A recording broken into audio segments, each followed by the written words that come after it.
Bonjour à tous, bienvenue à cette conférence sur la thématique importante de se constituer un réseau en expatriation.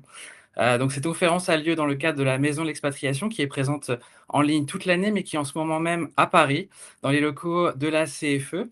Donc pour nous parler de ces réseaux en expatriation, un sujet qui intéresse beaucoup de Français qui veulent tenter l'aventure à l'international, on a donc Simone Sfer de French Founders, Richard Rowe de R2 et Olivier Reynaud d'Hive. Merci à tous les trois d'être présents. Est-ce que vous pouvez peut-être commencer par vous présenter en quelques mots et justement nous dire qu'est-ce qu'a représenté le réseau dans votre trajectoire professionnelle?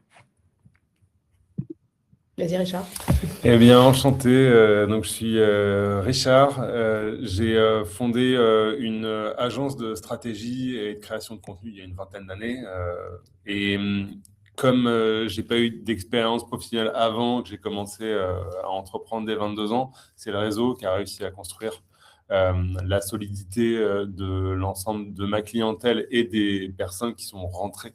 En tout cas, les premiers, c'était d'abord par le réseau en tant que collaborateur. Et par la suite, c'est le réseau aussi qui a permis un déploiement international dont on pourra parler plus largement tout à l'heure. Merci. Moi, c'est Simone, donc je suis chez French Founders depuis maintenant 8 ans. Et forcément que le réseau, pour moi, c'est mon quotidien, puisque notre mission et notre ADN chez French Founders, c'est de faciliter les introductions et les mises en relation entre les membres du club. Donc French Founders est un club professionnel où se regroupent 4000 décideurs, dirigeants, fondateurs, cofondateurs, ce qu'on appelle dans notre jargon C-level, donc c'est des décideurs dans les grands groupes multinationaux à travers le monde, tous francophones. Et notre mission, c'est de les aider. Donc le réseau, c'est dans mon parcours professionnel avant et maintenant, c'est mon quotidien, c'est un pilier très très important. Et c'est un pilier très très important aussi pour tous les membres qu'on anime. On en reparlera un petit peu plus tard. Moi, c'est Olivier Reynaud, cofondateur et CEO de Hive. Je suis entrepreneur, pareil, depuis une vingtaine d'années. 3 boîtes à mon actif. Aujourd'hui, c'est Hive. Avant, j'ai cofondé Tids dans la publicité vidéo et avant Artist dans la musique et la vidéo. Donc, il y a 20 ans. C'est à peu près exactement pareil, même timing. Donc, j'ai jamais bossé dans une boîte autre que les miennes. Aujourd'hui, j'ai 2 enfants, une famille à Paris. Important à préciser au niveau network. Et le network, pour moi, c'était mon point de départ depuis le premier jour, avant même de lancer ma première boîte. Et en fait, le réseau se construit depuis toujours. Il n'y a pas de réseau pro-perso, c'est le réseau. Et le réseau a permis de façonner des moments clés dans ma vie, d'un point de vue perso, mais également surtout pro. Enfin, là, c'est l'occurrence aujourd'hui, sur des rencontres au niveau fondateur, business, choix stratégique. Donc, le réseau, c'est pour moi une pierre angulaire ultra importante au quotidien pour se développer. Merci beaucoup pour cette petite présentation. Je précise également aux personnes qui nous ont rejoints pour cette conférence en ligne qu'elles peuvent poser des questions, qu'elles n'hésitent pas également d'ailleurs à se présenter, à nous dire un peu leur projet professionnel à l'international. Ça nous intéressera aussi de pouvoir en parler avec vous. On prendra les questions au fur et à mesure de la conférence. Et puis, si on en a certaines qu'on n'a pas pu traiter pendant la conférence, on le fera à la toute fin. Donc, n'hésitez vraiment pas à poser vos questions. Donc, vous savez qu'un réseau, vous savez mieux que quiconque, se constitue même avant son arrivée à l'étranger, hein. C'est important effectivement de mener des actions concrètes pour pouvoir se développer un réseau local avant même d'avoir pu justement se développer sur place ou en tout cas vivre à l'international. Richard, Olivier, comment vous avez justement, quelles actions vous avez menées en priorité justement au moment d'une expatriation, ou alors si vous avez justement fait une action de go-to-market de votre business à l'international, quelles sont vraiment les actions que vous avez menées en amont, je dirais? Peut-être Richard, si vous voulez commencer. Si on prend l'exemple de la création d'un bureau à New York en 2018, je dirais que le début de mes démarches pour consolider mon réseau américain, c'est 4, 5, 6 ans avant, puisque j'avais déjà l'envie de pouvoir créer des relations internationales et de pouvoir travailler en interculturalité. J'ai eu la chance de faire 2 fois le tour du monde dans le cadre du travail. avec 20 nationalités différentes pour une course de bateau à voile qui s'appelle la Volvo Ocean Race, qui m'a permis de comprendre qu'est-ce qu'étaient des discussions interculturelles, qui est un premier point important à avoir en tête, c'est que il y a des faux pas qu'on peut, en tout cas avec d'autres cultures, d'autres pays, commettre. Mais il y a aussi, en tout cas au début, quand on commence à faire ses premiers pas, un tronc commun où on arrive à discuter avec des humains à travers le monde sans commettre de faux pas. Le développement d'un réseau, c'est d'abord la curiosité. C'est le mot qui compte le plus. Il faut savoir être ouvert, avoir envie de découvrir et avoir envie de consolider. Parce qu'il y a des tempéraments qui sont dans la découverte, et une fois qu'ils sont découverts, ils sont heureux d'avoir découvert et ils ne donnent pas suite, ils ne continuent pas. Découvrir et donner suite, c'est la manière de constituer son réseau. Dans mon cas, je savais que je voulais créer un bureau aux États-Unis. Et quand j'ai commencé à créer mon réseau, j'ai dit exactement ce que je voulais. Pour éviter une démarche peut-être trop opportuniste, de pouvoir amener un projet avec soi, c'est une manière aussi de rendre la rencontre mémorable pour les autres. Et je dirais que ça, c'est la première étape que j'ai construite sans le savoir avant d'ouvrir le premier bureau américain. Olivier, de votre côté? D'un point de vue action concrète, alors moi, mon business, c'est dans l'intelligence artificielle appliquée à la vidéo pour les grandes entreprises. Donc en fait, à mon niveau, je suis un petit peu expat, on va dire, parce que avant, je vivais essentiellement dans le sud de la France, mais également un peu à Paris, à l'hôtel, et un peu dans une valise dans le tour du monde, après ça, c'était TIDS. Donc c'est une vraie expatriation en France. Exactement, mais voilà, réseau à développer, etc.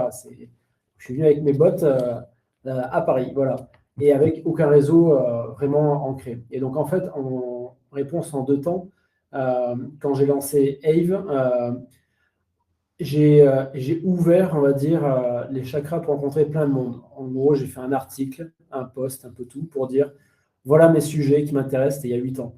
IA, vidéo, créativité, si vous voulez qu'on prenne un café, un thé pour en parler, refaire le monde, allons-y. En 3 mois, j'ai bu 150 thés et cafés, j'ai rencontré énormément de monde. Donc, ce n'était pas avec un point de vue héroïste, ce n'était pas dans le but que chaque meeting devienne soit un investisseur ou autre, mais en fait, ça me permettait, de mieux comprendre l'environnement local, et 2, en fait, certaines personnes m'amènent à d'autres personnes.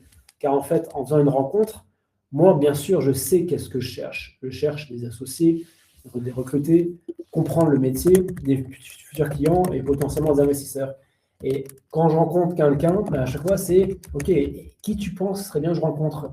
Et parce que chacun connaît des gens extraordinaires. En fait, chaque rencontre multiplie. Donc, de 150 personnes rencontrées, en fait, ça m'a fait après sur plusieurs centaines de personnes. Donc ça, c'était le point de départ. Et donc, moi, le réseau, c'est vraiment quelque chose qui me prend du temps chaque semaine. Donc, j'ai démarré comme ça. Et ensuite, également, toujours sur Ave, parce que le marché est aux US, et ça, j'avais eu cette intuition, de chercher quelles étaient les paroles fortes dans cette industrie. Et donc, en 2017, j'ai identifié 2 personnes qui étaient très pointues en algorithme et en intelligence artificielle. Christophe Tricot, qui travaillait dans un corporate et qui a depuis lancé un studio IA, et Aurélie Jean, qui à l'époque était à New York chez Bloomberg.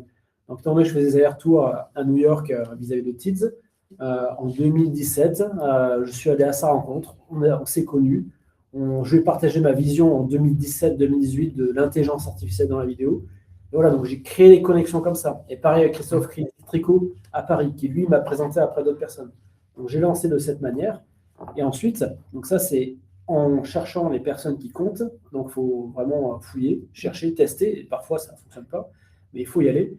Et également me faire accompagner une structure. Et d'où French Founders, où je suis membre depuis des années, via TIDS et maintenant via Ave. Et là, quand nous, notre focus, c'est les États-Unis, donc on a repenché le travail avec les équipes de French Founders, car en fait, à la base, voilà, il faut vraiment connaître le marché, et ce n'est pas que rencontrer des Français qui vivent aux États-Unis, c'est également rencontrer des purs Américains. Et pour ça, voilà, il y a des passerelles. Et donc, c'est le réseau, tenter de ne pas avoir peur que passer du temps, et parfois, ce n'est pas héroïste, ce n'est pas la logique. Il faut y aller. Il faut comment dire, faut donner. C'est-à-dire, quand on rencontre, il faut globalement, OK, qu'est-ce que vous pouvez donner à la personne? C'est comment je peux t'aider? Littéralement, alors que j'ai rencontré quelqu'un, c'était ce que je faisais. Comment je peux t'aider? Moi, je connais les gens dans la musique, je connais les gens dans la pub. Et inversement, comme ça, les choses se font naturellement.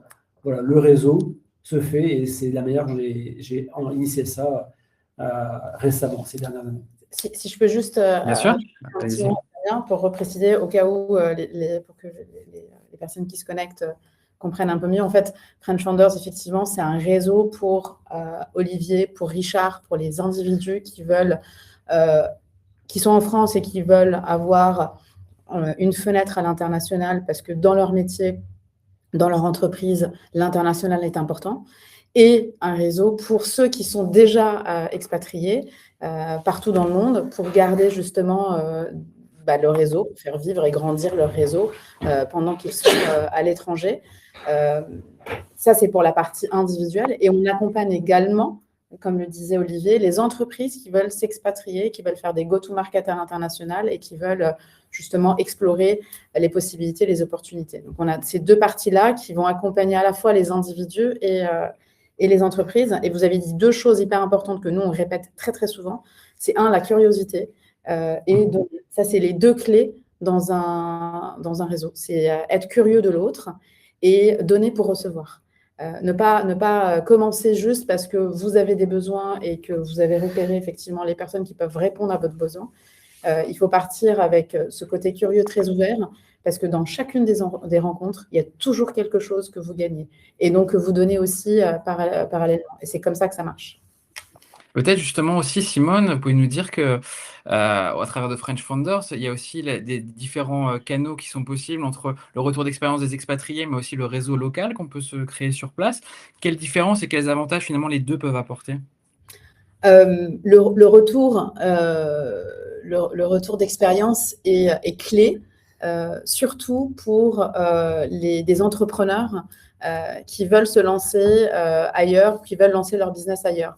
Le retour d'expérience va leur permettre de ne pas faire les mêmes erreurs que les autres, donc de gagner du temps et de l'argent, d'en apprendre beaucoup plus et beaucoup plus rapidement. Et en fait, quand on parle la même langue, ce qui est l'avantage du réseau French Founders, et qu'on partage la même culture, tout va beaucoup plus vite. Quand on est à l'international, et ceux qui l'ont déjà vécu, les relations sont très rapides. On est très vite amené à prendre des cafés alors qu'on ne se connaît pas du tout.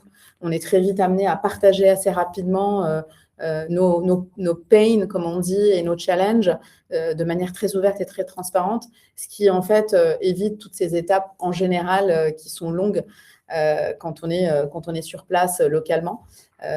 Et d'ailleurs, tous les Français à l'international le disent, ça va beaucoup plus vite ailleurs. Le réseau local, il est très important parce que forcément, vous avez des gens qui sont là depuis quinzaine, vingtaine d'années et qui connaissent très bien localement tous les rouages et qui vont vous permettre aussi, du coup, d'aller plus vite sur les compréhensions des codes socioculturels. On voit ça très souvent en France quand on rêve ou quand on réfléchit les États-Unis, on pense déjà bien connaître la culture américaine parce qu'on a tous été élevés à des films américains, qu'on a peut-être tous un peu passé des vacances aux États-Unis et c'est vrai que le côté occidental américain est proche et force de constater qu'il y a quand même des différences culturelles très très grandes, surtout dans le business et même dans les relations sociales qui peuvent être surprenantes, voire même un peu choquantes si on n'est pas préparé.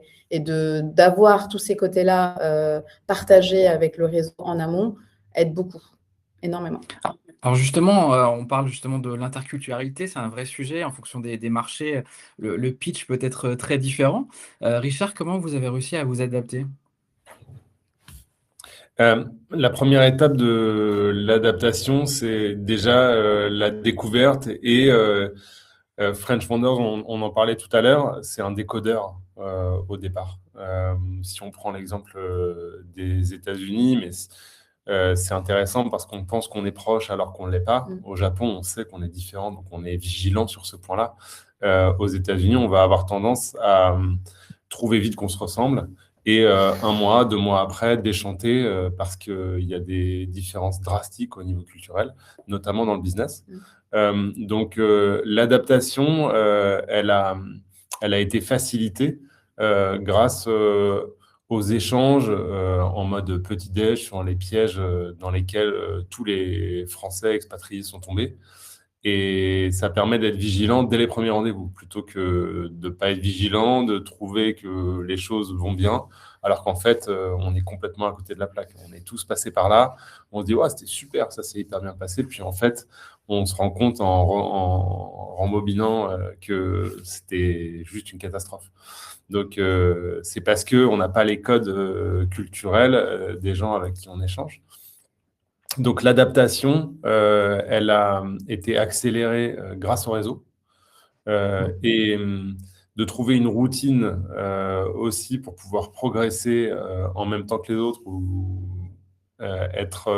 gagner du temps parce que d'autres ont progressé avant nous, c'est fondamental. Olivier, de votre côté également, comment vous avez pu vous adapter au marché pour lesquels que vous cibliez à l'étranger? En fait, il y a vraiment une différence entre d'un point de vue des personnes en Europe, on va dire latin, et aux US. C'est-à-dire qu'en Europe, on va dire, d'un point de vue français notamment, on prend plus le temps et OK, on se rencontre pour parler de nos sujets, voilà, faire connaissance, développer le réseau, puis on verra ce qui en ressort.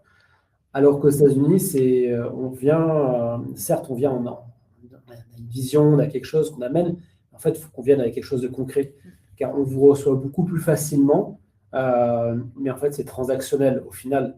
C'est-à-dire que quand je rencontre une société, c'est pas pour faire connaissance, partager notre vision, et puis après, s'il y a des choses, on verra après. Non, là, on vient, il faut avoir quelque chose de concret. Eux, ils ont leurs besoins, au niveau, ces entreprises ont un besoin X, Y, Z. Nous, on dit, OK, on va apporter ça. C'est fonctionnel, c'est applicable, ça va rapporter tant. Voilà comment on peut faire. Et aux US, ben, ça va très vite. Ensuite, c'est OK, on y va, on attaque, on avance.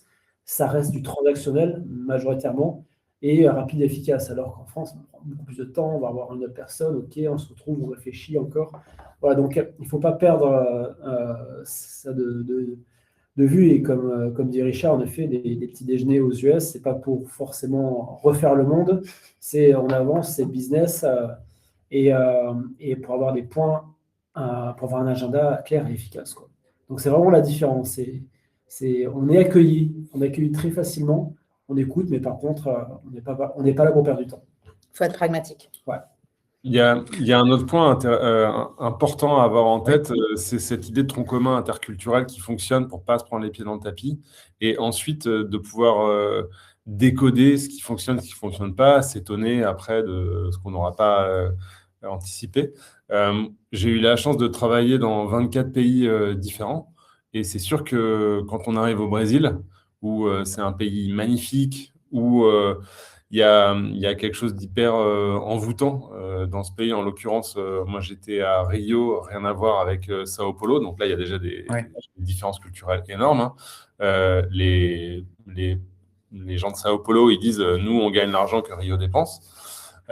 Et pour pouvoir mettre en place un tournage pour le lendemain, les embûches sont extrêmes.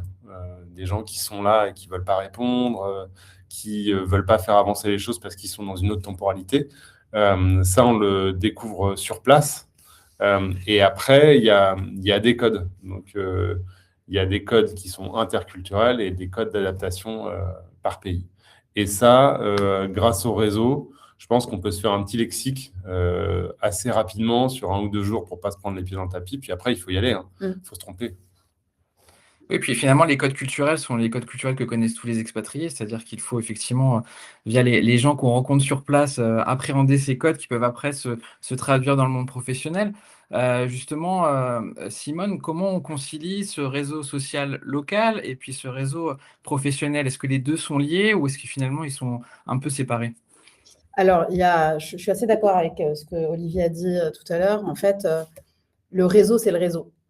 Et dans le réseau, il y a des personnes avec qui ça va être plus social, personnel, d'autres avec qui ça va être purement professionnel et d'autres avec qui ça va être les deux, tout simplement. Donc, il faut accepter aussi cette porosité et être assez fin et intelligent pour savoir faire la différence, à quel moment je suis en train de prendre un café pour parler professionnellement avec cette personne et à quel moment cette personne, je la croise à la sortie de l'école parce qu'on a les enfants qui vont à la même école et où on va se caler un brunch le week-end.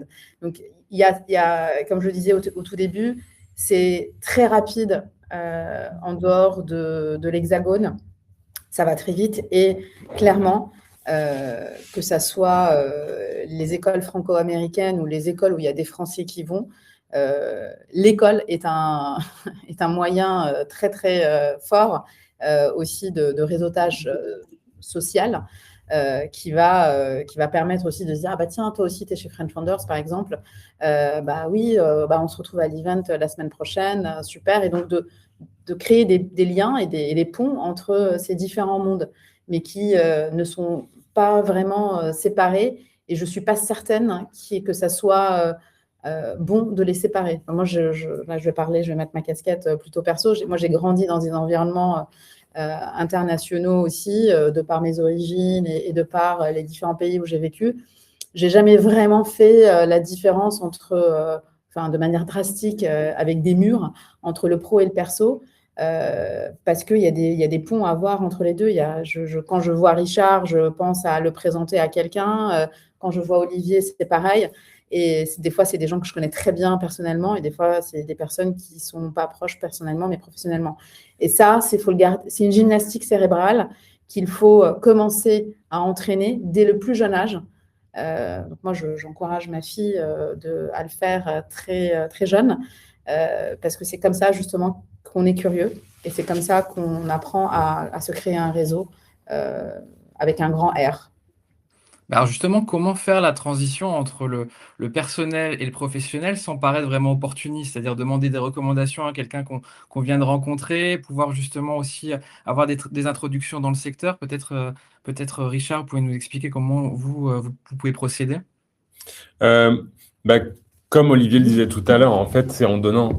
Si on a une démarche généreuse et qu'on est déjà naturellement et profondément dans qu'est-ce que je peux t'apporter, alors les barrières tombent assez vite. On se rend compte qu'il n'y a pas quelque chose d'opportuniste, mais plutôt la vie de manière générale. La vie à l'étranger, c'est aussi plus dur hein, parce on n'a pas de soutien logistique, il n'y a pas de famille. Donc, la porosité entre les francophones qui sont proches amicalement ou professionnellement, elle est plus, ouais, elle est supérieure. Et donc, je pense en donnant et en montrant qu'on est généreux dès le départ, il y a pas de barrière entre les deux. Est-ce qu'il y a quand même des codes culturels à prendre en considération, Olivier, de votre côté? Moi, je dirais globalement, alors, être généreux, et après, ça permet de faciliter, voire tout seul, on propose des choses après. Ça, c'est la première chose. Mais en fait, avant même de demander des introductions, des recommandations, ce que je vois, en fait, c'est France, US ou ailleurs, il faut d'abord arriver à créer la connexion avec quelqu'un. C'est-à-dire, moi, dans mon exemple, c'est OK, on est dans un monde de l'IA, la vidéo, on partage. Donc, moi, je partage ma vision, ma passion, ce que je fais. C'est génial, ça m'éclate, on fait des choses. Il y a plein de gens qui vivent avec mon entreprise et qui font des choses extraordinaires. Donc, déjà, la personne qui accroche cette vision qu'on est quelque chose. Et à partir de là, en faisant comprendre que en fait, c'est du boulot, mais en fait, on fait des choses très sympas, on s'amuse bien. Après, par exemple, si je rencontre une marque qui travaille avec X agences, et je vais leur dire, en fait, il ne faut pas arriver d'un point de vue, en fait, quand je dis que c'est transactionnel, il ne faut pas venir en disant, il faudrait que vous nous présentiez votre agence parce qu'en fait, on va leur faire gagner beaucoup d'argent, etc. Non, il ne faut pas l'approcher comme ça. C'est plutôt leur dire, voilà, ce qu'on fait, c'est super, on permet d'avoir plus de créativité, on gagne du temps, puis regardez, on peut apporter les choses différemment et dire plutôt, je pense que votre agence, je pense après, c'est un sujet qui les passionnerait vraiment et c'est un sujet qui compose. Je pense qu'il pourrait sortir des choses très intéressantes qui je pourrais voir de votre part. Donc, c'est vraiment la manière d'amener les choses, et toujours un peu dans l'angle, enfin moi c'est mon approche, un peu dans l'angle vision, passion, ok, on partage des choses chouettes, Et ouais, c'est quelque chose, je pense, qui peut vous intéresser. Donc, à qui tu penses, voyons comme ça. Donc, l'amener plutôt comme ça que d'avoir une approche un peu, je dirais, mort de faim en disant, en fait, on a notre chiffre à finir pour Q1. Vite, vite, fais-moi des intros pour que le business derrière puisse enchaîner. Non, c'est on ouvre et puis on verra si ça advienne que pourra, mais je pense que ça peut être sympa. Il peut en sortir des choses sympas de cette rencontre. Voilà. Et quelles sont justement, avec French Founders, Simone, les erreurs que vous voyez peut-être pour les expatriés français qui arrivent dans un marché à l'étranger, au niveau du réseau? Est-ce que certains n'osent pas justement aller vers les autres?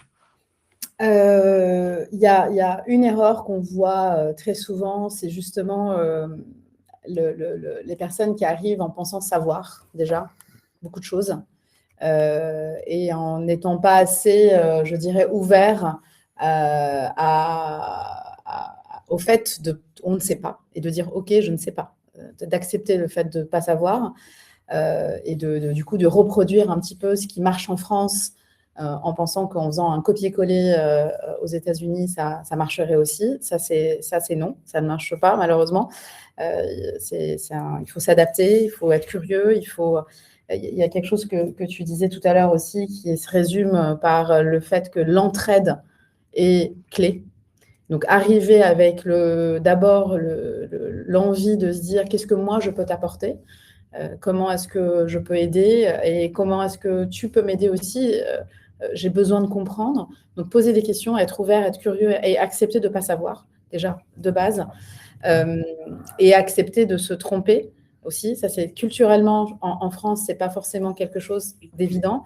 Alors que si on prend les États-Unis ou qu'on prend en fait les pays anglo-saxons, l'Angleterre, c'est pareil, l'échec est célébré quasiment. Donc, c'est se dire, OK, je vais sans doute me tromper, c'est d'accord, je vais peut-être même me planter, et c'est OK, et je vais pouvoir me relever, apprendre de mes erreurs et faire mieux la prochaine fois. Ça, c'est clé aussi. Donc, toutes ces petites choses, les avoir en tête, c'est pas évident parce que de toute façon, comme le disait Richard, il faut y aller et tu vas te planter. Et c'est pas grave. Tu vas être étonné, choqué, tu vas faire des erreurs, mais c'est OK. Donc, si tu sais déjà en amont quelles sont les erreurs que tu pourrais commettre, je pense que la chute et la douleur est amortie. Oui, bien sûr. Est-ce que justement, alors un effort aussi de transparence, je pense que c'est intéressant pour les gens qui viennent ici et qui se disent effectivement, on voit beaucoup de success stories, mais il y a des erreurs, il y a des choses qui nous font apprendre. Peut-être Olivier ou Richard, si vous avez des choses aussi à nous partager, des erreurs que vous avez pu commettre et finalement qui vous ont appris beaucoup de choses. Il y a toujours des choses positives à en tirer, mais sur 10 actions, sur 30 actions que vous avez développées pour développer un réseau, évidemment, tout ne va pas fonctionner comme prévu, mais il va y avoir des surprises, c'est-à-dire des endroits où vous pensez qu'il ne va rien se passer, vous allez faire une excellente rencontre déterminante qui, à court terme, peut vous apporter quelque chose, ou dans 7 à 10 ans, peut vous apporter quelque chose. Donc, en fait, tout contact est clé, car toutes les personnes que vous pouvez rencontrer, ça peut être plus tard un associé, un investisseur, une personne politique qui pourra vous aider, un concurrent, n'importe qui. Donc, en fait, toutes les personnes que vous voyez comptent. Donc, il faut chérir chaque relation, car le monde est petit, en fait, même si la Terre est grande, on est 7 milliards de personnes, mais en fait, le réseau reste petit. Si on parle que d'un pays, en fait, et au final, tout le monde se connaît. Donc, en fait, il faut rester aligné année après année. Les gens vous connaissent pour votre spécialité. Donc, oui, il y a toujours des erreurs, mais il faut rester aligné et vraiment les pieds sur terre par rapport à ces valeurs. Richard, justement, est-ce qu'il y a des contacts que vous avez eus peut-être il y a quelques années et qui sont un peu dormants et que vous avez pu réactiver après par la suite, qui vous ont permis justement à un moment donné de pouvoir aussi avoir la bonne personne à ce moment-là pour développer votre activité? C'est un vrai savoir-faire de réactiver des contacts dormants. Déjà, c'est la qualité du moment, hein, donc chérir tout son réseau, c'est important parce que c'est la trace mémorable qu'on laisse qui permet de réactiver plus ou moins facilement un réseau dormant. Si la personne ne se souvient pas ou si vous n'avez pas l'anecdote qui fait que vous pouvez rebondir, c'est plus difficile. Donc, ça commence par la première rencontre, d'être en capacité de réactiver un réseau dormant. Et le deuxième point, c'est de pouvoir donner quelque chose assez tôt. Tiens, j'ai pensé à toi parce que j'ai vu telle chose passer, ou bien on a fait telle opération qui m'a rappelé notre conversation. Donc, le fait de pouvoir donner en premier, ça permet de réactiver plus facilement que juste dire, tiens, est-ce qu'on pourrait prendre un café parce que, et en fait, vous n'osez pas trop dire pour quelle raison, ou bien c'est un peu trop cash de dire que vous avez besoin de quelqu'un que vous n'avez pas eu l'occasion de revoir depuis longtemps. Donc, de trouver le petit truc qui reconnectera avec votre première rencontre, c'est parfait. C'est en effet, Simone? Oui, pardon, allez-y, Olivier. juste pour compléter, pour vous dire, Oui. c'était très intéressant le fait de surtout pas venir vers les gens en disant salut, discutons, à quel moment on peut avoir 15 minutes pour parler. En fait, je pense que chacun en a 10 à 30 sollicitations par jour de gens qui veulent nous parler. Et donc, on ne sait pas pourquoi. Donc, il faut amener quelque chose. Et en fait, amener quelque chose, en effet, il faut suivre les actualités de la personne, son entreprise. Donc, c'est quand il y a des nouvelles, des bonnes nouvelles, des annonces, c'est des super choses à rebondir, mais pas rebondissant en disant ah, j'ai vu, vous avez lancé un super produit, peut s'appeler pour en parler. Non, il faut proposer quelque chose.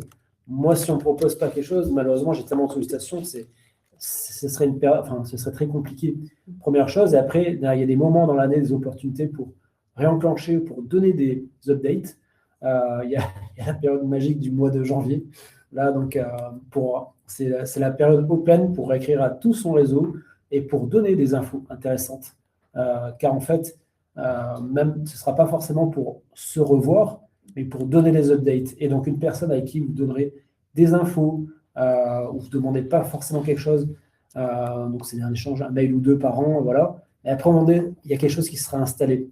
Il y a une base de connaissances. Et là, après, vous pourrez vous retrouver à un événement physique. Et là, alors, la connexion aura été développée année après année. Donc, en fait, il faut toujours donner des infos, partager des choses concrètes. Et après, voilà, les choses se passeront alors plutôt naturellement. Il ne faut pas forcer les choses. Simone, quel conseil que vous donneriez justement aux membres de French Founders sur cette question? Moi, j'utiliserais aussi une personne qu'on a en commun pour réveiller un peu un contact dormant. Et on a toujours, en cherchant un petit peu, évidemment, LinkedIn est un très bon moyen pour ça, mais pas que, hein, ça peut être aussi des anciens de la même école.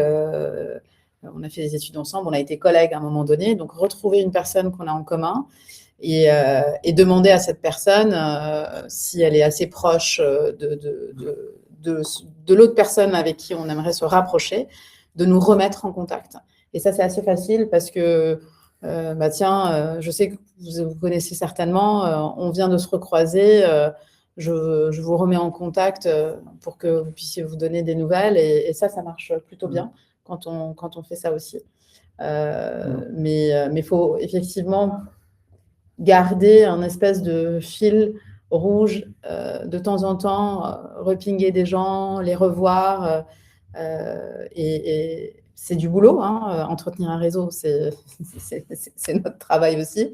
Mais il ne faut pas minimiser tous ces moments-là parce que, le monde est petit, comme le dit Olivier. Partout où on va croiser quelqu'un qui connaît quelqu'un. Donc, plus on garde cette constance, plus on en tirera des bénéfices et pro et perso. Ah, justement, c'est intéressant ce que vous dites, c'est un boulot à part entière de se constituer un réseau. Justement, est-ce que vous pouvez juste nous dire combien de temps ça peut vous prendre? Est-ce que, Richard, par exemple, vous passez beaucoup de temps aussi en dehors de la partie networking qu'on peut avoir sur LinkedIn, notamment des plateformes numériques? Le fait de se rendre à beaucoup d'événements aussi professionnels, de réseautage, c'est important aussi pour vous? Ouais, le temps que ça prend toute la vie, hein. Et après, par semaine, ça prend plus ou moins de temps. En tout cas, en ce qui me concerne, c'est variable. Il y a des périodes où je vais travailler beaucoup mon réseau et d'autres moins parce qu'on sera plus les mains dans le moteur pour X ou Y raison. En tout cas, choisir ces événements, c'est aussi important. Choisir ces réseaux parce que c'est sans fin, hein. On peut vite se disperser. Rencontrer les gens en vrai, c'est quand même le plus le plus utile, le plus efficace et en tout cas pour ma part le plus épanouissant. Donc ça, c'est un point essentiel. Et ensuite, il y a le maillage. Donc si vos conversations avec des personnes que vous ne connaissez pas sont suffisamment plurielles, je dirais, pro, perso, etc., c'est là où le monde se rétrécit. Parce que on a un cousin qui travaille dans la même branche qu'eux, il y a telle personne qu'on connaît en commun, etc. Et c'est la qualité des discussions, la diversité des sujets abordés qui permet aussi de rétrécir le monde et d'avoir un réseau qui commence à se mailler et à se constituer.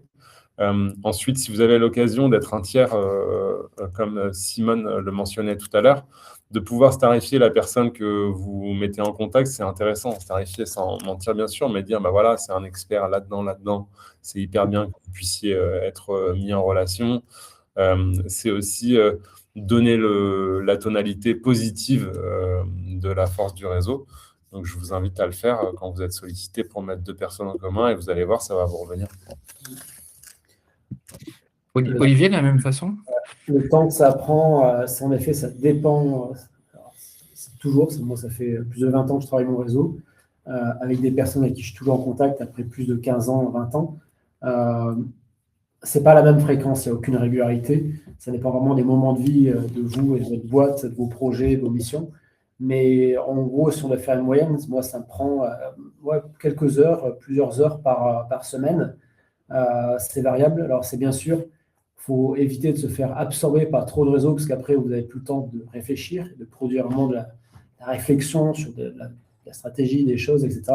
C'est alors que dans l'exécution en réseau, ça, c'est pas bon.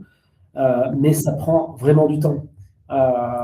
Ça prend vraiment du temps. Voilà. Et sur des périodes très actives, ça peut me prendre pratiquement la moitié de ma semaine, en fait, parce que le réseau derrière, ça va être trouver la bonne personne. Une bonne personne peut vraiment changer, peut vraiment impulser votre trajectoire, celle de votre société.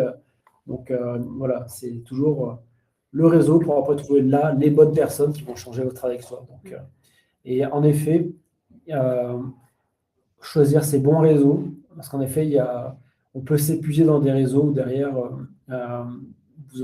c'est pas histoire d'en tirer des choses ou d'en tirer une performance, mais si ce n'est pas aligné avec ce que vous faites, moi, par exemple, je suis dans la technologie liée à la vidéo, je suis autour des réseaux qui permettent d'alimenter ma vision et ce qui peut être bon pour ma société. Tout ce qui est à côté, ça peut être très sympa, mais si ça n'alimente pas, on va dire, mon projet, le projet global, c'est pas le bon réseau. Voilà. Donc après, ça peut être purement perso et il peut y avoir également que du hasard de rencontre peut se nourrir. Donc en fait, c'est pour ça qu'il ne faut pas non plus avoir complètement des préjugés, parce que vraiment, on peut rencontrer n'importe qui dans n'importe quel contexte qui au final, ah tiens, vous êtes là de telle société alors qu'on n'y attendait pas du tout. Il faut laisser un petit peu le hasard des rencontres, mais le choix des réseaux, en effet, c'est important, parce qu'après, on peut vraiment absorber que réseauter et pas être sur quelque chose de concret. Et après, ça se passe pas très bien. Oui, c'est un des points clés qu'on a toujours travaillé au sein de French Founders. On ne veut pas faire perdre du temps aux membres, tout simplement parce qu'ils n'ont pas de temps à perdre, qu'ils sont tous fondateurs, cofondateurs, dirigeants, investisseurs, travaillent dans des grands groupes, ils n'ont pas de temps pour faire des choses qui ne leur apportent pas quelque chose de concret. Donc, on a pris ce côté très pragmatique que tu décrivais, Olivier, au début, sur le côté anglo-saxon. On vient avec un projet, on identifie des besoins d'un côté et de l'autre, et on va les mettre en contact parce qu'ils ont des besoins en commun ou parce qu'ils ont déjà vécu des choses en commun. En fait, il y a un objectif clair qui n'est pas forcément transactionnel, mais qui est pragmatique. Et ça, c'est clé, effectivement, pour ne pas perdre du temps. Quand on n'a pas beaucoup de temps, et c'est le cas de la majorité de nos membres, parce qu'ils sont tous avec des gros projets et on est tous à courir après le temps. Donc, il faut vraiment bien choisir ses batailles et savoir s'entourer par des personnes qui vont vous aider à aller plus vite. Il y a des rencontres qui sont très bonnes à avoir et il y a des rencontres qui vont être clés pour accélérer. Et pour les identifier, il faut se faire aider pour ça. Alors justement, il y a des réseaux francophones, comme celui de French Founders. On a une question de Marie-Odile qui pose justement la question de savoir est-ce que vous avez aussi utilisé des réseaux, Richard, Olivier, comme les CCI, Business France, la French Tech? Est-ce que c'est des réseaux aussi qui sont intéressants, qui ont été intéressants dans votre parcours? Ouais, pour ma part, ça a été intéressant. Euh, Business France, CCI notamment pour mettre en place des VIE. Et ce qui est intéressant aussi, c'est qu'on retrouve quand même les mêmes personnes, souvent, pas exactement les mêmes personnes, mais c'est un écosystème francophone à l'étranger. Et c'est bien de pouvoir pas être partout, mais de pouvoir avoir des itérations, se retrouver, voir qu'on est connecté avec le même tissu. Donc, il faut essayer et voir dans quel réseau vous vous sentez le plus à l'aise et ceux qui ont le plus de valeur. Parce qu'il y a des réseaux d'entre-soi et des réseaux qui vous permettent de rebondir pour aller au contact du pays. Dans chaque réseau, il y a des gens qui restent très franco-français et d'autres qui sont des vraies personnes qui sont sur place depuis longtemps, qui vous permettent de pouvoir vous ouvrir sur le pays dans lequel vous allez. Mon conseil, c'est de vraiment se mettre dans la dynamique et dans la roue de ces personnes-là pour vous ouvrir sur le monde, vous ouvrir sur le pays et pas vous retourner 2 ans en arrière en disant ça fait 2 ans que je fais des barbecues avec que des Français. C'est dommage. Et ça, peut-être qu'il faut aller voir les Français qui vont bien vous connecter. French Founders, c'est peut-être ailleurs. Et l'autre point pour ouvrir le réseau, parce qu'il en faut plusieurs, c'est vos passions. Si vous avez dans la vie une passion, c'est là où vous serez le plus sexy, où vos yeux vont briller, où vous allez avoir envie d'y aller. L'envie, ça se communique comme ça. Donc, il faut capitaliser là-dessus. S'il y a une passion, il y a aussi la barrière de la langue qui saute assez facilement parce que vous allez rencontrer des gens qui sont passionnés comme vous. Donc, n'hésitez pas à capitaliser sur vos points forts et à multiplier les points de contact au début et à vite vous recentrer vers les 2-3 réseaux qui ont vraiment de la valeur pour vous. L'autre point, c'est qu'on ne cherche pas tous la même chose. Tout à l'heure, Olivier, il parlait de son projet global. C'est vraiment une démarche d'entrepreneur, de dire, moi, j'ai un projet global, j'ai une étoile polaire que je vise et tout doit aller dans cette direction-là. On n'a pas tous des cerveaux d'entrepreneurs et on n'a pas tous un projet d'expatriation qui est lié à l'entrepreneuriat. Donc, il y a des réseaux qui vont vous permettre de vous développer culturellement. Vous êtes installé dans un job qui fonctionne bien, vous n'avez pas besoin de multiplier des réseaux pour alimenter un projet global, qui est l'option 1. Et l'option 2, c'est vraiment d'être... alors, vous n'avez pas besoin d'être forcément fondateur pour être entrepreneur. Vous pouvez être membre du COMEX ou en tout cas avoir un projet global en tête. Et là, vous allez sentir assez rapidement qu'effectivement, vous allez vouloir faire converger un réseau qui va vous aider à vous développer professionnellement. Et après, il y aura le perso qui arrivera là-dedans et qui sera super. Ce qui est intéressant, de mixer un peu les réseaux, parce qu'en fait, beaucoup de personnes sont dans plusieurs réseaux. Alors, moi, dans mon cas, CCI, je n'ai jamais rien fait avec eux. Business France, là, récemment, il y a quelques mois, on était au NRF à New York, donc ça a été co-organisé avec Business France, donc ça nous a permis d'avoir une présence sur place et de participer. Là, on est en train de travailler ensemble pour un autre événement à Amsterdam, je crois que c'est IBC en septembre. Donc là, pour l'instant, c'est plus du contractuel plutôt que du pur réseau. Donc, je n'ai pas encore développé de réseau avec eux. Par contre, dans les autres réseaux où j'ai développé des choses, et en effet, via French Founders, ça fait de longues années. Il y a également, alors c'est un réseau pur entrepreneur, le Galion Project, où j'ai participé activement à plusieurs événements. Ça m'a beaucoup apporté et des rencontres très sympas. Un autre réseau assez fermé à Paris, c'est le réseau Choiseul, où j'ai participé pendant plusieurs années. Ça m'a beaucoup apporté en rencontres amicales et professionnelles. Et ce que je vois, après il peut y avoir encore plein d'autres de réseaux, mais en fait, on trouve très souvent des personnes qui sont dans un réseau, un autre, et en fait, c'est des occasions de se retrouver, de développer des liens. Et quand on la voit à la soirée de notre agence de RP, où on est dans la même agence de RP, ok, et le lendemain matin, on se voit un petit déj chez Choiseul, et puis dans un mois, tiens, tu participes à tel événement aux États-Unis, etc., on se retrouve. En fait, les liens se tissent, et il n'y a rien de ça se fait naturellement. Voilà. Et donc, en fait, faut multiplier les réseaux sans non plus, tout en veillant en effet à ne pas être inondé et passer son temps à réseauter. Mais voilà, faut vraiment multiplier les réseaux. C'est ce que je fais depuis toujours. Et il y a des réseaux, on va dire, par période. Voilà.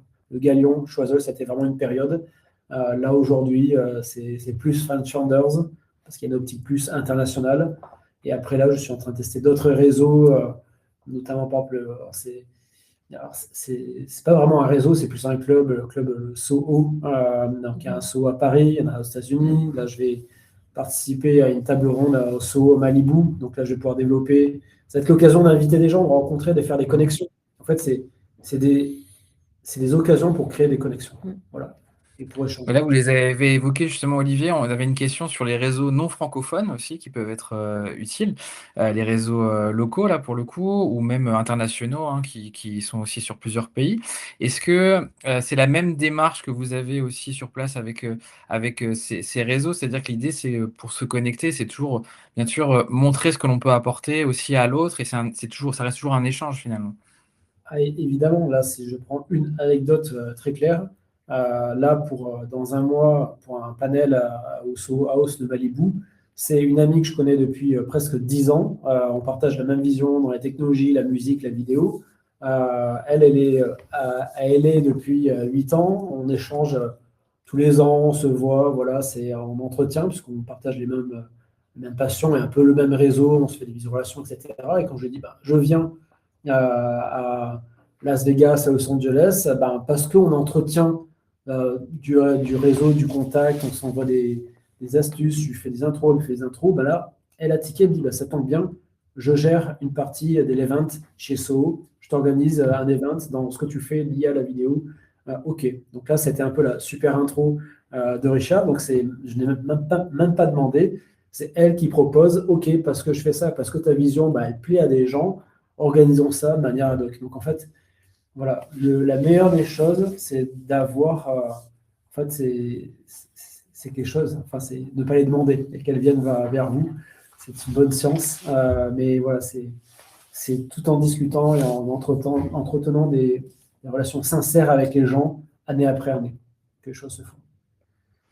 J'avais une question du chat que je trouvais intéressante sur le principe d'adaptation qu'on a évoqué tout à l'heure, hein, l'idée de pouvoir s'adapter en fonction du marché que l'on vise.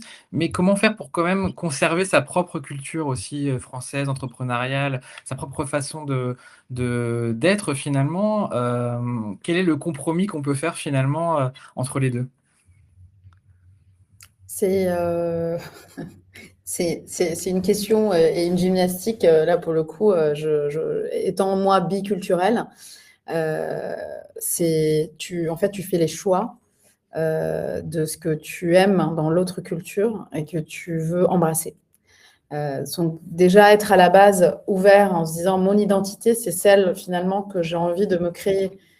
C'est pas celle juste qu'on m'a imposée parce que je suis née comme ça et que j'ai été élevée comme ça et que culturellement, il faut que j'accepte ça. C'est finalement qu'est-ce que j'ai envie de garder de cette culture qui va former mon identité, quelles sont les valeurs qui me sont importantes et qu'est-ce que j'apprends en vivant ailleurs et en étant aussi mélangée avec d'autres cultures. Parce que finalement, cette question d'identité, elle peut aussi exister en étant juste en France. Parce qu'on brasse aussi, on rencontre des cultures différentes. Et est-ce qu'il y a des choses dans la culture de l'autre que j'ai envie d'embrasser et j'ai envie d'en faire aussi partie de mon identité. Et c'est d'autant plus vrai quand on est confronté à d'autres identités et d'autres cultures différentes. Donc, je dirais que c'est surtout l'alignement des valeurs qui va créer ton identité. Et tant que tu es aligné avec ces valeurs-là, peu importe où tu es, c'est ton authenticité qui va prendre le dessus. Et tu crées, tu apprends des autres. Il y a des choses qui sont extraordinaires et magnifiques dans des cultures différentes. À partir du moment où tu les acceptes et que tu as envie de les embrasser, ton identité, elle évolue et c'est toi qui la crée. Et est-ce que justement aussi cette identité française en tant qu'entrepreneur aussi qui va à l'international, c'est quelque chose qui a pu vous apporter quelque chose aussi, cette étiquette française aussi dans votre secteur par exemple? Euh, Oui, et après, il faut rester vigilant. Il peut y avoir il faut rester vigilant, c'est-à-dire que oui, il peut y avoir des idées reçues, les Français, etc. Mais je dirais, moi, personnellement, je garde ma culture. Euh, je vis aujourd'hui en France. Quand je me déplace, voilà, j'amène ma culture, etc. C'est après, comme l'indique Simone, quand on s'installe dans un pays, qu'on a envie d'embrasser une partie de la culture, donc on devient un peu plus franco-américain. Moi, voilà, quand je me déplace dans des pays, etc., j'amène ma culture, etc. Mais après, toujours, il faut savoir s'adapter et savoir toujours avoir en tête comment un Américain ou un Japonais perçoit un Français et les idées reçues qu'il peut avoir. Donc, éviter de tomber dans les panneaux de network, de raconter sa vie, etc., etc. Voilà, un Américain est plus pragmatique et transactionnel. Un Japonais, le cercle perso et pro, et c'est vraiment très distinct, etc. Donc, voilà, après, c'est très personnel. Comment vous voulez faire évoluer vous-même, voilà, si vous êtes américain ou brésilien, bah, c'est votre vie et votre personnalité. Mais voilà, il faut toujours avoir conscience de comment les gens vous perçoivent et s'adapter à leur intelligemment. Et Richard, est-ce que vous avez quelque chose à ajouter sur ce sujet? Bah, oui, il faut venir avec sa personnalité. Ensuite, si il y a trop de Français dans notre personnalité et qu'on embrasse des clichés, là, c'est carrément une caricature et parfois ça passe, hein. Il y en a qui arrivent avec le côté grumpy, grande gueule, le béret, la baguette, la bouteille de rouge, et en fait, ça amène quelque chose d'extrêmement exotique et ça crée un réseau, ça crée quelque chose. On n'est pas tous capables de faire ça, moi je ne le suis pas. Arriver avec une humilité et une curiosité, c'est aussi une manière de tâter le terrain. Et ensuite, de savoir ce qu'on veut, comme le disait Simone, garder de sa part de ce qu'on est de français ou de culture personnelle. Il y a des personnes qui vont vivre au Québec, par exemple, et qui deviennent complètement québécois alors qu'ils se sentent plus québécois que français au bout d'un moment. C'est valable aussi pour le Japon ou d'autres pays. Et je dirais que le bon point de départ, c'est de savoir ce sur quoi on ne veut pas transiger. Plutôt que de définir ce qu'on veut, commencer par définir ce qu'on ne veut pas, ce qu'on ne veut pas perdre, ce vers quoi on ne veut pas tendre, et rester ouvert au monde sur tout le reste. Et donc, on se garde son socle de ce sur quoi on ne veut vraiment pas transiger. Et pour tout le reste, c'est de la découverte, de l'ouverture sur le monde. Si on veut s'expatrier, c'est qu'on a envie de découvrir, d'évoluer, de rencontrer une nouvelle culture. Donc, se garder son socle pour garder son âme, sa personnalité, ses valeurs, et ensuite s'ouvrir à tout ce qu'on ne connaît pas. Très bien. Ce que je trouve intéressant justement, pour conclure cette conférence, c'est de parler un peu de quelques anecdotes de réseautage, des choses qui vous ont, justement des rencontres, je dirais, qui ont fait basculer aussi votre carrière, votre intégration aussi sur le marché, local. Justement, peut-être Olivier, quelle est, cette anecdote ou cette rencontre, j'imagine qu'il y en a plein, hein, mais qui a fait un peu, basculer les choses? Bah, moi, celle qui compte le plus là aujourd'hui par rapport à où j'en suis, c'est une anecdote autour de la rencontre avec mon cofondateur, Rudy Lelouch, avec qui maintenant je travaille au quotidien depuis un peu plus de 7 ans. D'où ça vient? Ça vient, j'ai créé une première boîte en 2003, qui a une bonne vingtaine d'années, dans la musique et la vidéo. Et à un moment donné, donc je le faisais depuis Montpellier. À un moment donné, voilà, si je tente le tout pour le tout, je vais développer mon réseau à Paris, je vais travailler avec des majors, des maisons de disques, lever des fonds, etc. Donc j'ai quitté ma vie dans le sud, vendu tous mes biens pour m'installer dans une petite coloc à Montreuil et développer mon réseau à Paris. Donc j'étais personne. J'ai tapé à toutes les portes la journée, les agences pour rencontrer, mais sans rendez-vous. Je suis allé dans toutes les soirées pour développer du réseau, pour comprendre et pour développer donc tous les événements start-up, tous les événements autour de la vidéo, la musique. Et donc faut y aller, faut se projeter. On est dans un événement où on ne connaît absolument personne. Il y a des cercles de personnes qui se connaissent, qui rigolent bien, et on rentre dans la discussion. Il faut y aller. Donc, c'est se créer un réseau from scratch, il faut y aller. Et donc, parmi les rencontres que j'ai fait comme ça, j'ai pu rencontrer donc, Rudy Lelouch à un événement autour de la photo, le digital, parce que lui, il avait cofondé une plateforme de photos qui s'appelait Soon Night, pour le portail de photos soirée à l'époque. Et donc, c'était un contact. Puis après, ce contact, c'est devenu un partenaire à la fin de ma première startup. On faisait partage de visibilité, etc. Ça m'a permis de nous connaître. À la fin de ma première boîte, parce qu'il y a eu la crise financière, les marchés de la musique très compliqués, j'ai eu l'idée de Tids en me disant on va mettre de la publicité vidéo pour monétiser les contenus. Là, je vais le voir parce que son site, il faisait quand même un demi-million de visiteurs uniques par jour, donc plus que Le Bon Coin. Je dis, mais il y a quelque chose à faire. Il me dit, ah ouais, super. Je dis, ok, super. Donc, cette personne, j'avais vu une soirée qu'on a développé un lien, quelque chose, là, ça l'intéresse. Bon, je fais court. C'est devenu notre premier et plus gros client de Tids pendant 3 ans. On a bossé ensemble. Au bout de 3-4 ans, les chemins sont croisés. Tids, on a fusionné avec Pierre Chapaz, sa société. Et donc, lui, il est parti à une autre aventure. Il a dirigé notre boîte, ça s'appelle Adulike. On ne s'est plus vu pendant 3-4 ans. Mais aucun signe pendant 4 ans. Chacun était à fond. Moi, je développais Tids avec mes associés. Lui, Adulike. 2017, pourquoi? Importance du réseau. Un événement en network de BPI France. Donc, c'est un panel sur l'adtech. On se retrouve, il y avait Tids, moi, Adulike, Rudy et quelqu'un de chez IBM Watson. On se retrouve, quoi de neuf? Qu'est-ce que tu fais depuis ces 3 dernières années? On reconnecte. Et après, on se revoit là. On se revoit 1 mois plus tard, 2 mois plus tard. Je lui dis, écoute, j'ai une idée de dingue. Ça s'appelait Ave. Il y a la vidéo. OK. Et voilà, donc c'est tous ces moments-là. Et après, on se dit, OK, moi, je quitte Tids, lui quitte Adulike. Et on se lance ensemble. Et donc, en fait, ces rencontres, on y va dans le dur. C'est pas facile dans ces soirées. On essaie de rencontrer des gens. Et parfois, il ne se passe rien. Mais il faut y aller parce qu'en fait, chaque soirée, chaque petit-déj, chaque déj peut apporter la rencontre de demain. Là, moi, c'est une de ces soirées fait qu'aujourd'hui, c'est la personne avec qui je bosse au quotidien, à qui on forme la meilleure équipe, avec qui on a passé des très bons moments et les pires moments de notre vie d'un point de vue entrepreneurial et il y en aura encore. Et voilà, donc en fait, toutes les personnes que vous rencontrez peuvent devenir votre associé, votre super pote ou etc. Donc, ou client. Donc, il faut chérir tous les contacts. Donc, c'était il y a longtemps et aujourd'hui, ça fait partie de mon quotidien. Et Richard, pour vous, un peu, quelle est la rencontre que vous avez pu faire, en tout cas que vous pouvez partager avec nous aujourd'hui? Sur la connaissance d'un pays et de la culture, il y a un événement qui m'a marqué, c'est un petit déj chez French Founders. On ne l'a pas dit, mais moi, c'est vraiment un réseau qui m'a permis d'accélérer et de comprendre mieux les cultures et d'avoir les codes du business. Je pense que je suis arrivé le mercredi, ça devait être le jeudi de la semaine d'après, et j'avais fait beaucoup de rendez-vous business pour présenter ce que je faisais, la stratégie de contenu, la création de contenu. Et j'avais eu des super rendez-vous avec des Américains, et dont beaucoup avec qui j'avais rendez-vous 1 mois après, sur des bases plus ou moins solides, mais c'était on se rencontre, on se revoit, etc. Donc j'étais vraiment super content de ma semaine. J'arrive à ce petit déj et je parle avec ceux qui sont là depuis longtemps.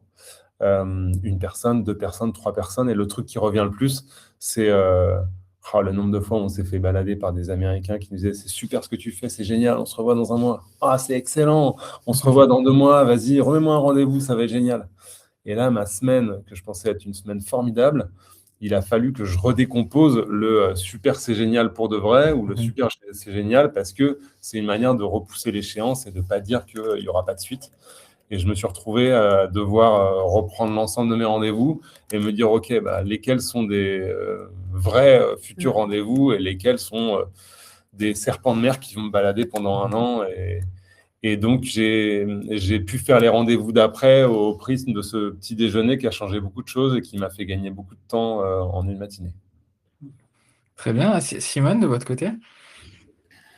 Moi, j'ai envie de dire que toutes mes aventures professionnelles ont été grâce au réseau, tout simplement. C'est des rencontres qui m'ont permis de rencontrer d'autres gens, qui ont facilité l'accès à des échanges que j'aurais certainement pas eu. Et mon expatriation aux États-Unis, elle s'est faite grâce à French Founders, puisque j'avais commencé chez French Founders en étant à Paris.